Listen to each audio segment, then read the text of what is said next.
This is Twit. So your story revolves around 21-year-old Turner Tenney. He's a Fortnite streamer who's bringing a lawsuit that might change the way the industry operates. Who is Tenney suing and why? Yeah, so Tenney, who goes by Tfue on the internet, is essentially the best Fortnite player in the world right now. He's really top of his game, really made a name for himself over the past year. He's blowing up.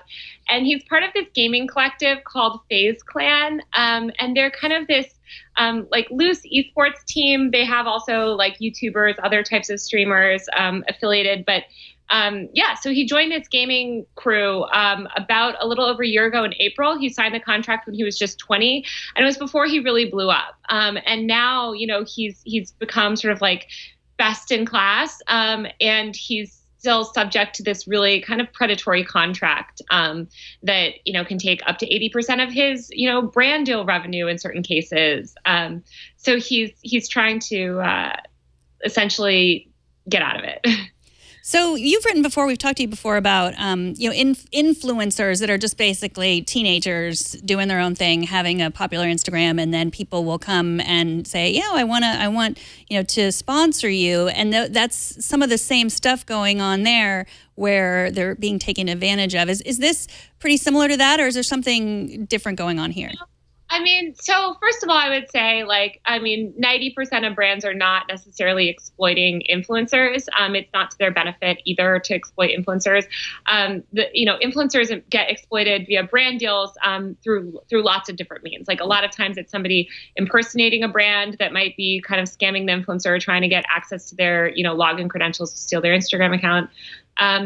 Or it's, like maybe they're not getting the best deal because it's the influencer themselves negotiating, because they might not have management. They might not be big enough. This is something totally different. I mean, this is like really, Tfue's not just an influencer. He's a gamer, and he's a top gamer. And I think that with that whole, that's a whole sort of like adjacent industry that comes with a lot of other stuff, like prize money, for instance. Like the Fortnite World Cup is, I think, like the prize is like 13 million or something. So, there's just a lot of other stuff that goes along with being a successful gamer. It's not just like YouTube videos. 13. Sorry, I'm a little floored at 13 million. I'm like, wow, I chose the wrong job. I mean, there's a lot of money and no real oversight. I mean, esports is emerging, and I think like with this lawsuit too, people are trying to figure out exactly how to classify esports players. Some are kind of repped by old like music exec type people. Some are repped by actual, former athlete managers. It's all over the place. So I think like what, Tfue's trying to do with this lawsuit is kind of like set a precedent and try to put some structure and stuff around that. So in the lawsuit that Tfue or Turner, depending on if you know him personally, is waging here, like, are the numbers that he's got in his lawsuit differing from the numbers that FaZe issued? Because they issued a statement, I think, on Twitter, if I read correctly, and they broke out some numbers. Like, how do they compare? Were they saying, hey, this is actually very fair, or what? Yeah, they've issued like 100 statements on Twitter, many of them contradicting each other. Okay. Like FaZe Banks, the founder, was like out fighting with Tfue's brother last night. Actually, The Blast, which is an amazing gossip site that constantly breaks YouTuber news, actually got a hold of the contract, which they posted this morning, and it actually does back up a lot of Tfue's claims.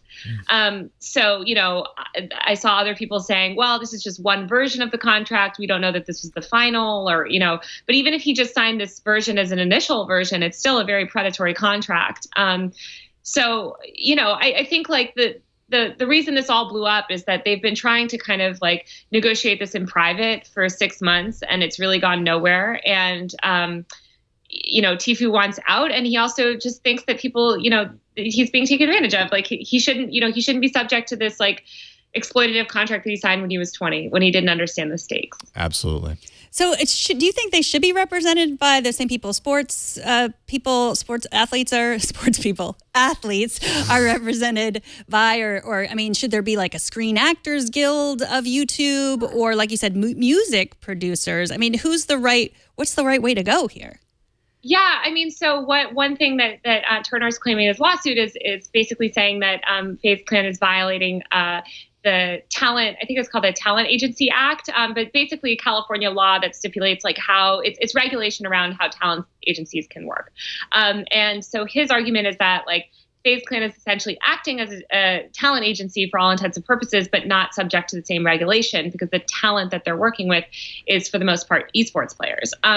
So I don't know. I mean, I think it's like one of those things that remains to be seen how all of these different people are classified. I think there's also just so much misunderstanding. Like people don't understand the difference between a top Fortnite esports superstar and like a 15-year-old vlogger. Like you'll see them equated in the same article. And so I think it's kind of like, people need to understand all the different nuances and all the different sort of classifications. There are, it's not just, everyone creating content for the internet now is under this union or something.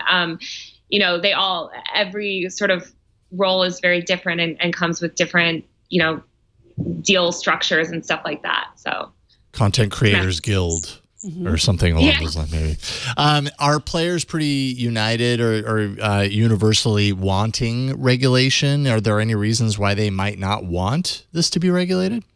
Yeah, I mean, I think actually most people are hesitant for any regulators to step in, mostly because they have no clue about the industry, like less than, it's the same with a lot of like tech regulation, it's just these sort of older lawmakers that, representatives that don't actually understand anything about how the industry works. And so regulating it is a challenge, and you can end up with very problematic legislation that ends up hurting these creators. So, I think people are split. I think that what we'll see, aside before we see any kind of like blanket regulation, I think what we'll see is lawsuits like this one that set certain precedents, that then people have to sort of like abide by, and the rules will sort of form organically, which is, by the way, what happened with traditional Hollywood too, and child actors and things like that. It was all sort of set through. It sort of progressively grew and grew and grew until finally there was regulation around it. But there was lots of lawsuits and messy stuff first.